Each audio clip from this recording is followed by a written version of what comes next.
The news of Dianne Keaton's passing on October 11th, 2025, sent shockwaves through the entire film world.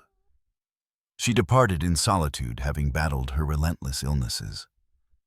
But what shocked the public even more than her death was the reaction of Al Pacino, her 15-year on-screen partner. Immediately after receiving the news, Al Pacino quietly wept and exclaimed, "I will regret for the rest of my life not marrying Dianne. She was the greatest love of my life." He recalled that when Dianne had once said, "Marry me or we break up," he chose to walk away. And now that regret has become an unbearable burden. Not attending the funeral. But Pacino chose to remember Dianne in his heart, keeping all memories of her alive. From old photographs, handwritten letters, to small gifts. As if each keepsake reminded him that Dianne never truly left. What heartbreaking scenes unfolded at Dianne's funeral, who was there to pay their final respects. Watch the video to find out. On the morning of October 11th, 2025, in Los Angeles, the day was gentle and clear sunlight, filtering through tall leaves onto the road before the mansion Dianne Keaton once called a private sanctuary of imagination. The house was quiet as always, with only the wind and bird song. But inside that calm was shattered by something no one could have anticipated. At 8:08 a.m., the emergency dispatch received a brief call. Person down. No further details, just 3 cold, weighty words. Rescue 19 immediately headed out, unaware that in a few minutes they would enter the home of one of America's legendary film stars. When the paramedics arrived, the iron gate was still closed and there was no unusual noise. A woman inside opened the door and led them in. Dianne Keaton was found motionless, and the room flooded with light she had used for reading scripts and writing in her journal. Everything around her was neat. No signs of disturbance or fallen objects. Only silence remained thick, like the nature of her departure itself. They transported her along the tree-lined street that Dianne had driven down countless times. The ambulance departed in silence, as if respecting the fragile peace of the morning. Just hours later, the world learned that Dianne Keaton had passed away at the age of 79. The news spread quickly, but all details of her final health condition were kept private. The family confirmed her sudden health decline, but refused to disclose the cause. In the following days, journalists and fans began piecing together fragments of information. Dianne had spoken about her battles with skin cancer, her difficult years with eating disorders, and her more frail appearance in recent times, but no one had evidence that any of this directly related to her final mourning. Every detail remained vague, like sunlight filtering through the leaves of her mansion. Brilliant, yet torn into countless fragments. Hollywood was shaken. Those who had worked with Dianne, from Woody Allen to Nancy Meyers, sent tributes recalling her signature smile. The fedora slightly tilted on her hair, the natural poise no one could imitate. Yet behind the praise, a void remained. Who was the first to notice her fall? Who called for help? And why did everything happen so fast, so quietly? No one has a definitive answer. However, we will explore the illnesses that plagued Dianne later in the video. For now, let's move on to Dianne Keaton's funeral, where a legend was laid to rest. What we know is that Dianne Keaton's funeral took place shortly afterward. The family chose a small seaside garden where ancient olive trees whispered with the wind, as if nature itself kept the private promise Dianne once recorded in her memoir. Her family, along with her 2 adopted children, Dexter and Duke, selected this peaceful corner far from the Hollywood spotlight she had conquered, but never let define her. On October 14th, 2025, just 3 days after her passing, the film world paused for a moment to honor the woman who had reshaped the image of humor and resilience. As the first guests quietly stepped through the wrought iron gate, The air was heavy with wordless grief. B. Midler, Diane's companion through the laughter of the First Wives Club, arrived first, her gray scarf concealing tear-stained cheeks. She held Carol Byer-Seiger's hand, who had witnessed Diane's frailty in her final days, whispering. She never pretended, never competed. She was simply Diane with that mischievous smile. They sat in the front row beside simple white flowers. Not vibrant roses, but sprigs of lavender from Diane's old garden, symbolizing the simplicity she always pursued. No grand orchestra played, only an old piano softly sounding the melody from Annie Hall. The music Diane once called the laughter of my soul. The family was the heart of the ceremony, a warm circle amid the salty sea breeze. Dexter, the 29-year-old daughter with eyes like her mother's, stood first, her voice trembling yet resolute. Mom taught us that life is a comedy, sometimes clumsy, sometimes painful, but always worth applauding. Duke, her 25-year-old son, sat beside her, holding her hand, eyes red as he recalled afternoons when Diane wore eccentric hats, laughing with Reggie, her golden retriever companion. They didn't break into sobs, but shared small stories. How Diane adopted them at 50. How she turned the house into a world of books and unfinished scripts. This was her wish. Not a showy ceremony, but a place where family could whisper words of love away from prying eyes. Woody Allen arrived late, dwarfed by the simple wooden chairs, his pale face like someone stepping out of an old film.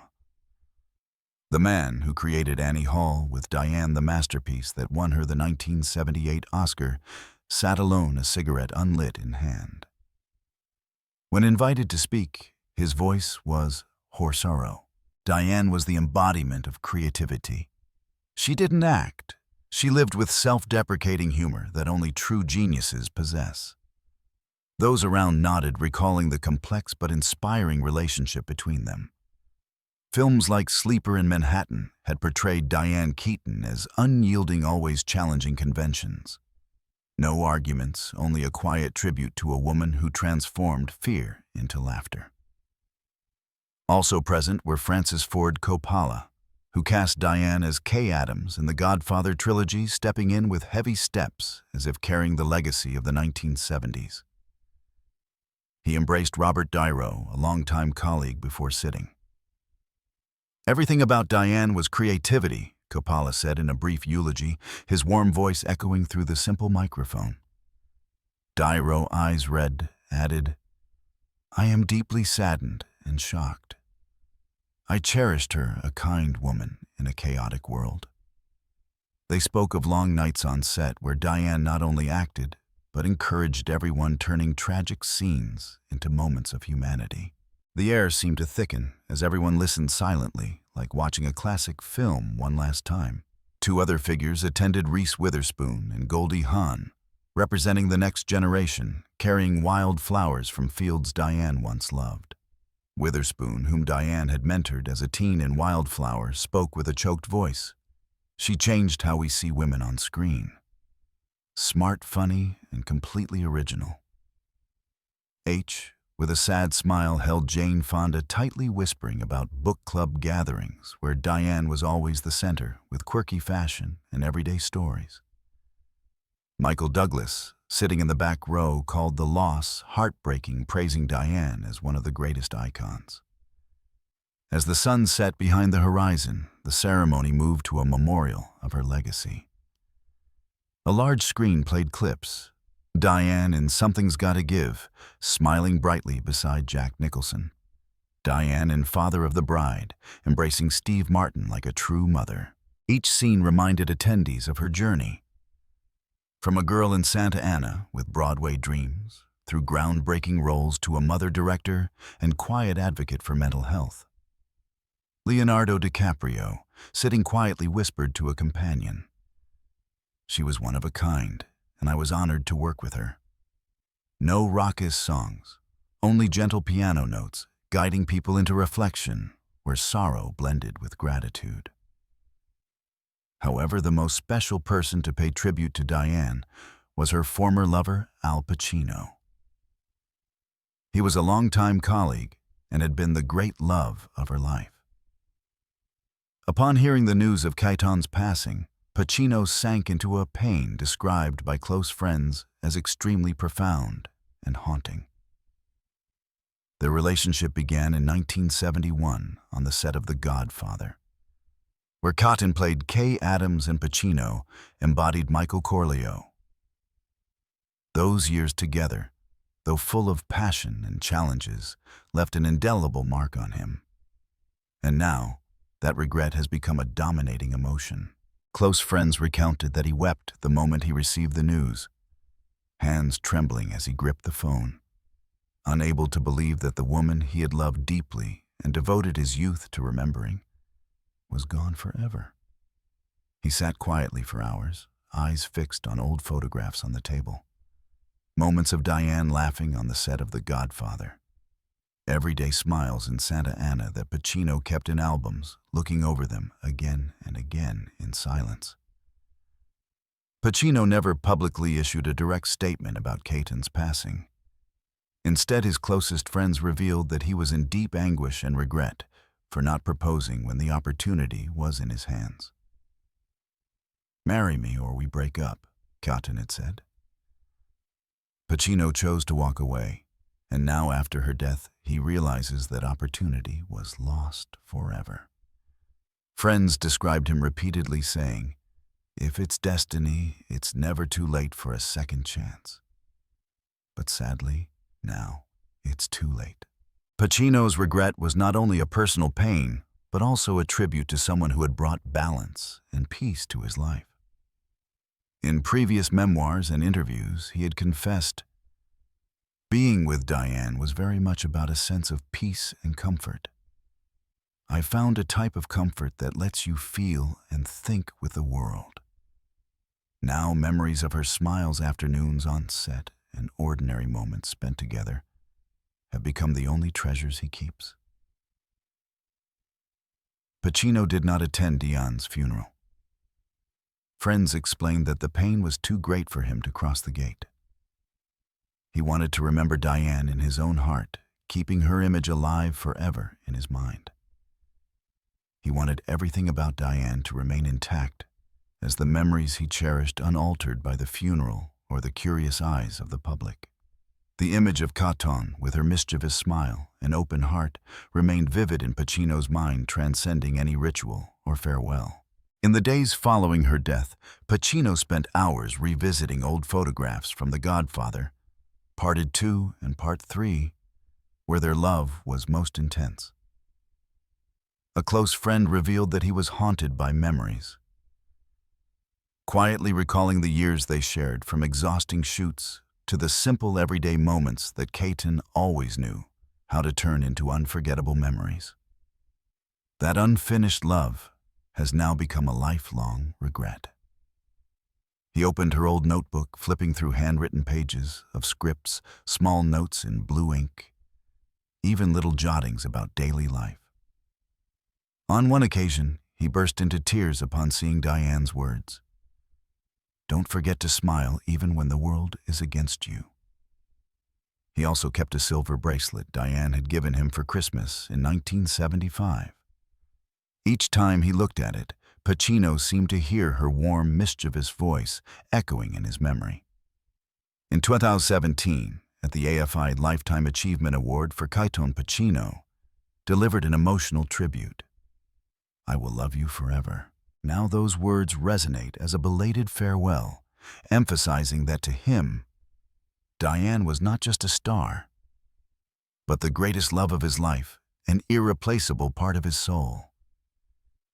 In Pacino's heart, she still lives radiant, indomitable, and whole, just as the person Hollywood once admired.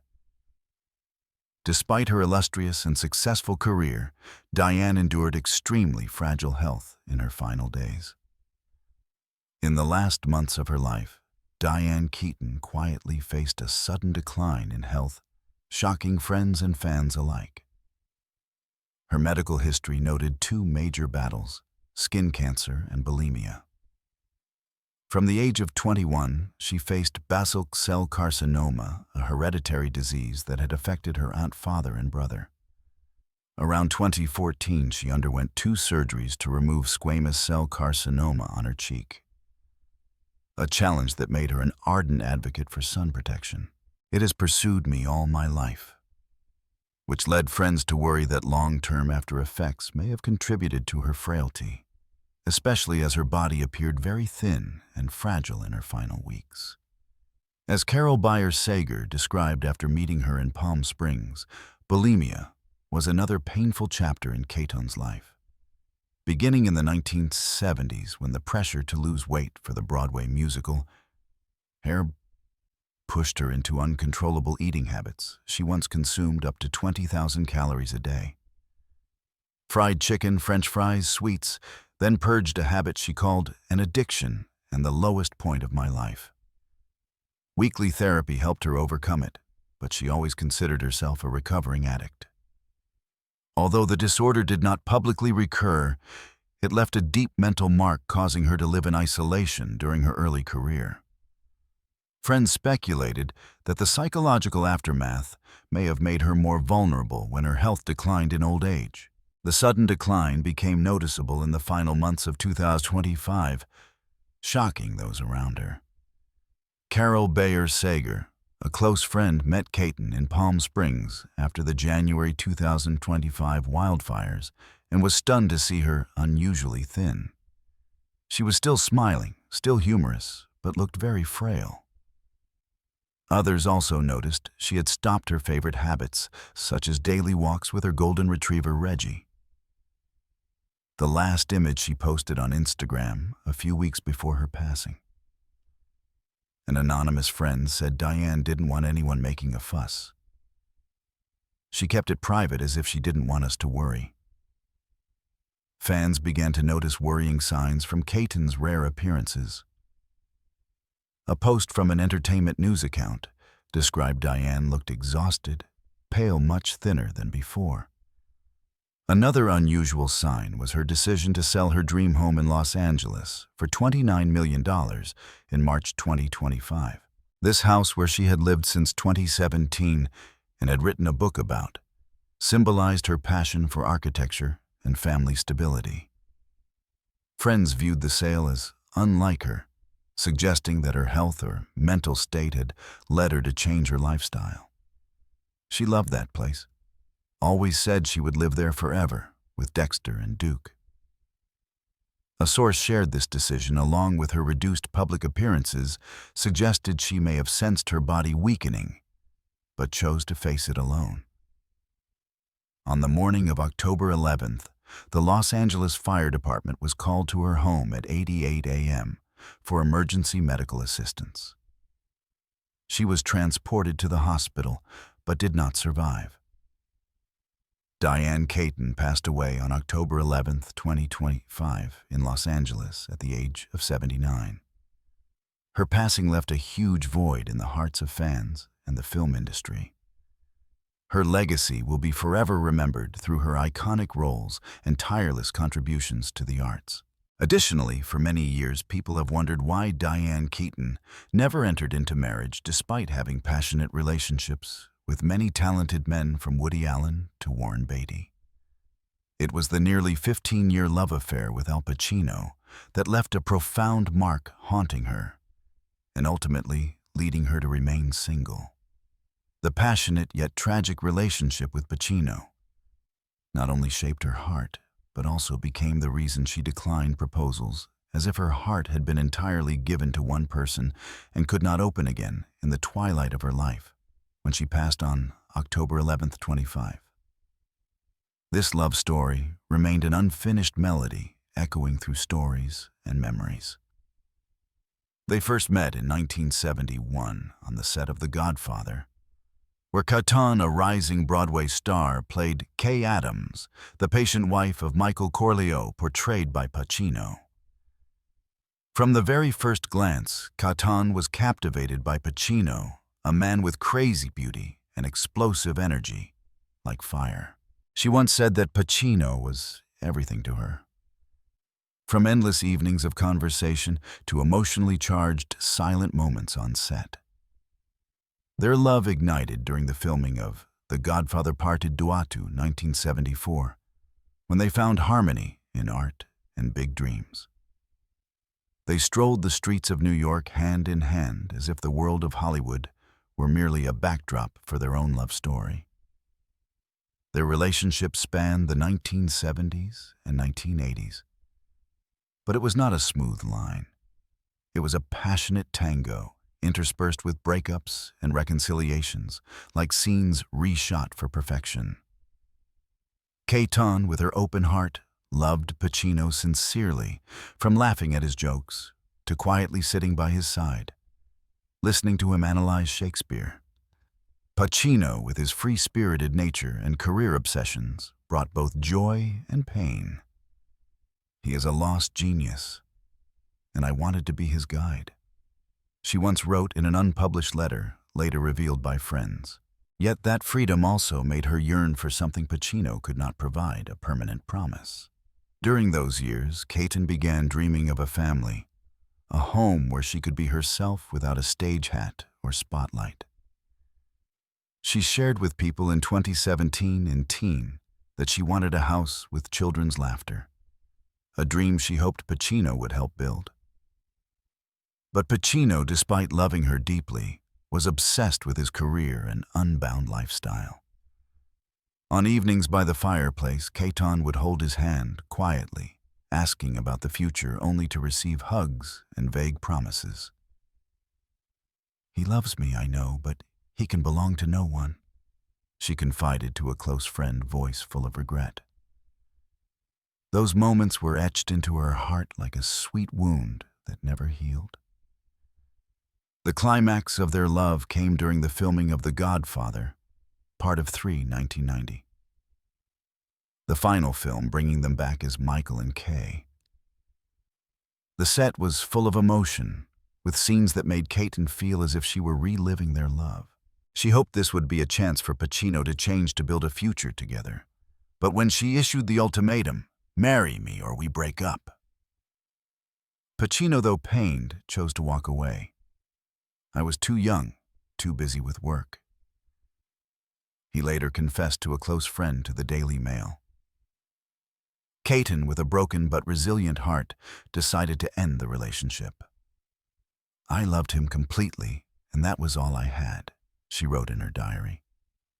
A line revealed by friends after her death. The breakup in 1990 was not just the end of a love affair, but also the moment that shaped Keaton's choice to remain single. After Pacino, she never fully opened her heart to anyone else. Though she had brief relationships and proposals from other men, she always declined. "I loved Al with all my heart, and no one can fill that void," she once told a friend. Her love with Pacino, though passionate, left a haunting not of loss, but of having given all and receiving an incomplete dream. It made her fearful of commitment, afraid no other love could match those years. Instead of marriage, Keaton found solace in motherhood. At age 50, she adopted 2 children, Dexter and Duke, and turned her home into a world full of books, films, and laughter. She once said in a 2019 Guardian interview, "I don't need a man to feel complete. I have my children, and that's my greatest love." Yet deep down, friends noticed she still carried Pacino's shadow, not with bitterness, but as a beautiful yet painful memory. The wide-brimmed hats, quirky outfits, and her loud laughter when recounting The Godfather all carried the breath of those days. Upon her passing, Diane left an impressive estate estimated at around $1 million. Her assets included income from classic roles such as The Godfather Annie Hall, which earned her the 1977 Oscar, and Something's Gotta Give, along with profits from buying and renovating historic homes in Southern California. As a lifelong single woman who never married, Keaton carefully planned to ensure her estate was distributed privately and thoughtfully, primarily through a family trust to protect her 2 adopted children, and honor the values she cherished throughout her life. Keaton's film career was the foundation of her wealth, with millions from blockbuster films and royalties from classic works. Additionally, she diversified income through directing, producing, and writing books, including her memoir, Then Again, 2011, and The House That Pinterest Built, 2017, about interior design. However, real estate remained her largest asset, earning her the title of a high-end house flipper in Los Angeles. A prime example was the Brentwood home purchased in 2009 for $4.7 million, which she renovated into an architectural masterpiece and listed for $28.9 million in March 2025, just months before her passing. Other transactions in Beverly Hills and Pacific Palisades, such as the house sold to Madonna in 1997 for $6.5 million DIANNE, and generated tens of millions in profit, showcasing her unique taste and business acumen. Keaton's diverse portfolio included cash stocks and tangible assets such as art photography and antique furniture. She lived frugally, avoiding extravagance, and was described as a careful asset manager with legal advisor support. There were no reports of debt or financial disputes, and she had established a family trust in the 1990s to 2000s, shortly after adopting Dexter and Duke. This trust ensured the estate was allocated without public court proceedings, honoring her desire for privacy. Most of Keaton's estate was dedicated to her two adopted children, Dexter and Duke, whom she called the greatest love of my life. Dexter, a veterinary technology graduate, who lives privately, shared memories of his mother on social media, while Duke pursued music with her support. Beyond family, Keaton allocated a small portion of her estate to charity. DIANNE KEATON'S funeral was held in a solemn and intimate atmosphere, attended by family, close friends, and several well-known colleagues. Many shared fond memories of her, from her humor and charm to her resilience in facing illness. Colleagues paid heartfelt tributes, honoring Keaton's enormous cinematic legacy and her impact on American arts. The funeral space was filled with condolences, fresh flowers, and stories of her inspiring life, reflecting the respect and affection people held for this legendary actress. Al Pacino, her longtime lover, spoke in tribute to DIANNE Keaton, calling her the only one I ever wanted to marry. What do you think of DIANNE Keaton? A strong yet fragile woman, an icon of art and character. Share your thoughts. Subscribe for more articles and videos about legendary film figures. And thank you for joining us on this journey to honor DIANNE Keaton.